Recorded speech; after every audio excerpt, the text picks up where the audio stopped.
news alert for you tonight. South Carolina's parole board says they're sticking with their decision to deny parole for a Greenwood woman in prison for killing her boyfriend. And multiple public figures and loved ones, they have called for her release, saying that she was a victim of abuse.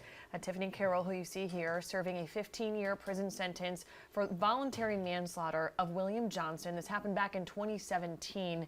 She pleaded guilty but mentally ill, and a clinical psychologist diagnosed her with battered woman syndrome. Carroll was up for parole in September.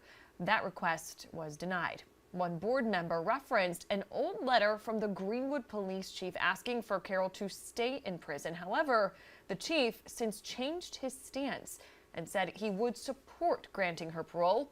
Carroll's defense asked the board to reconsider with the chief's new support, but the board says the chief's letter wasn't enough for them to reconsider. Carroll will now be eligible for parole again next September.